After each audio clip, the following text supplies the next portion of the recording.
बाबा साहब के चरणों में नमन करते हुए आज के इस कार्यक्रम की अध्यक्षता कर रहे हमारे अध्यक्ष जी, इस मंच पर विराजमान हमारे और आपके लोकप्रिय नेता परम आदरणीय शाहिद मंजूर साहब और हमारे साथ माननीय मंत्री जी के साथ कंधे से कंधा मिलाकर चल रहे सभी कार्यकर्ताओं का हृदय की गहराइयों से हार्दिक अभिनंदन वंदन करते हुए और माननीय मंत्री जी के आदेश का अनुपालन करते हुए मैं आप लोगों से ज्यादा लंबी चौड़ी बात नहीं कहूंगा, क्योंकि आदरणीय मंत्री जी ने पहले ही कह दिया कि सुधाकर जी की क्षमता 2 घंटे भाषण देने की है। लेकिन आज मैं ये कहना चाहता हूं कि कश्यप समाज और दलित समाज के पिछड़े अति पिछड़ी जाति के लोगों में कोई फर्क नजर नहीं आता।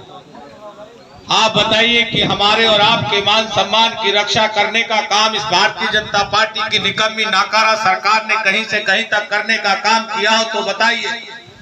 चाहे वो बेरोजगारी की बात रही हो, चाहे 2 करोड़ नौजवानों की बात रही हो, चाहे गैस सिलेंडर की बात रही हो, चाहे शिक्षा स्वास्थ्य की बात रही हो, कहीं से कहीं तक भी आपके और हमारे मान सम्मान को बचाने का कोई भारतीय जनता पार्टी ने करने का काम नहीं किया। जहां हम अपने भाइयों की दलित समाज की बात अगर करें तो बाबा साहब जो हमारे और आपके पूर्वज और आपके हमारे आदर्श माने जाते हैं, बाबा साहब भीमराव अम्बेडकर जी जो आपके और हमारे मोहल्ले में आज भी स्थित हैं, इन्हों के मान सम्मान को भी ठेस पहुंचाने का काम भारतीय जनता पार्टी ने करने का काम किया।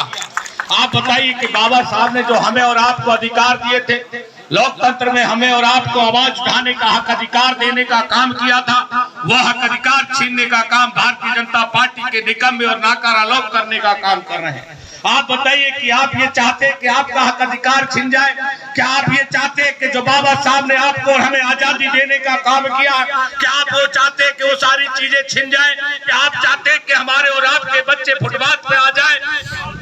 हमारी माताओं बहनों का सम्मान नीलाम हो जाए? क्या आप ये चाहते हैं कि आपका हक अधिकार मिल जाए? बताइए क्या चाहते हैं आप? हक अधिकार चाहते हैं या छिनवाना चाहते हैं? अगर आप लोगों को अपना मान सम्मान बचाना है, आप लोगों को अगर अपना हक अधिकार पाना है, अगर आप लोगों को अपने मान सम्मान को बढ़ाना है और बाबा साहब के आदर्शों को आगे बढ़ाना है, तो आदरणीय शाहिद मंजूर साहब को आने वाले 10 तारीख में एक मोटरसाइकिल के चुनाव निशान पर देने का आप लोगों को बाबा साहब की प्रतिमा के नीचे बाबा साहब के चरणों में मौजूदगी उपस्थिति के आधार